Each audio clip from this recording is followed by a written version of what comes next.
Pemirsa, di saat petugas medis bertaruh nyawa demi menunaikan tugas mereka, ternyata masyarakat banyak yang meremehkan efek mengerikan virus corona. Sikap menyepelekan tersebut terlihat di sejumlah pusat-pusat perbelanjaan. Warga tetap asyik belanja kebutuhan lebaran dan tidak peduli efek fatal yang bisa ditimbulkan. Ada konser lagi di Jakarta. Sebentar lagi lebaran. Warga pun berbondong-bondong belanja kebutuhan lebaran dari mulai makanan hingga kebusana dari ujung kepala sampai ujung kaki. Mereka lupa lebaran kali ini akan dirayakan dalam suasana berbeda karena kehadiran virus corona mematikan. Tiba-tiba PSBB dilonggarkan, kendaraan udah mulai mau penuh di jalanan, tiba-tiba undang-undang minerba juga disahkan. Di Bogor contohnya, pengunjung pasar anyar kota Bogor membeludak. Warga lebih mementingkan berbelanja daripada keselamatan mereka dan orang-orang di sekitarnya. Mereka pun berjubelan di pasar itu dan abai akan peraturan pembatasan sosial berskala besar. Dijalankan pernikahan, streaming online, jual makan di Instagram. Sebenarnya pedagang yang boleh tetap berjualan adalah pedagang komoditas kebutuhan pokok pangan. Perdagangan komoditas lainnya dihentikan selama PSBB. Temuan yang mengejutkan adalah ternyata banyak warga yang berbelanja kebutuhan lebaran adalah warga penerima bantuan sosial. Mudik ngumpet. Cukup banyak ternyata mereka yang belanja ini bukan belanja bahan pokok ya, tapi di dalamnya itu baju-baju lebaran, yaitu ternyata penerima bantuan.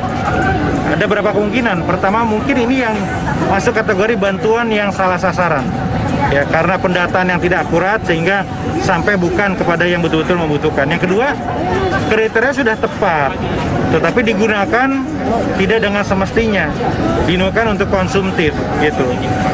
Jadi ini bahan bagi kita untuk mengevaluasi lagi data-data ini kan sekarang kita verifikasi faktual lagi, kita sisir lagi agar tahap berikutnya lebih tepat lagi gitu. Tetapi yang kedua ini juga yang memprihatinkan. Ya, kita ini menghimbau agar semua prihatin lah. Memasuki lebaran ini kan banyak warga yang nggak bisa makan. Masa masih tega berbelanja dan berjalan-jalan. Untuk segmen yang ini nih. Melihat fenomena ini, pemerintah Kota Bogor akan melakukan rapid test dan swab PCR terhadap 200 pengunjung dan pedagang pasar sampai Hari Raya Lebaran nanti.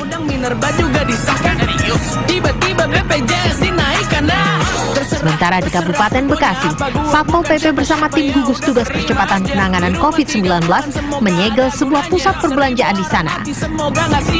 Pusat perbelanjaan Sentra Grosir Cikarang sempat viral karena pengunjungnya yang berdesak-desakan demi membeli kebutuhan lebaran. Tokoh masyarakat setempat dibuat marah dengan situasi tersebut. Katanya mudik udah dilarang, mudik ngumpet. Inilah suasana PSBB di Kabupaten Bekasi. Jadi Samun juga bohong, ya. Nggak ada PSBB di Bekasi, buktinya ini. Ribuan motor parkir di jalanan karena dalam mal sudah penuh. Kalau ada 2.000 motor, berarti kali 2, udah 4.000 yang bergerumul di sini. Jadi di mana PSBB-nya Kabupaten Bekasi? Omong kosong itu. Mendingan udah hentiin aja udah, jangan ada PSBB. Ya, nggak usah pakai ada bantuan udah dah. Biasa aja udah, ya. Percuma juga PSBB, coba ribuan orang di sini berkumpul. Hah? Percuma, bohong. Sedangkan di Surabaya, Jawa Timur, pusat grosir Surabaya PGS yang sebelumnya ditutup total 1 bulan mulai dibuka. Warga pun terlihat antusias berbelanja. Namun untuk bisa memasuki area perbelanjaan, warga harus menjalani pengecekan suhu tubuh dan masuk ke bilik sterilisasi. Mereka yang tak menggunakan masker dilarang masuk. Hal itu juga berlaku bagi pedagang. Meski terlihat pengunjung mengantre untuk masuk dan berbelanja, ternyata jumlahnya tak sebanyak sebelum penutupan PGS. PGS ditutup 7 April lalu setelah 3 pedagang di sana dinyatakan positif COVID-19.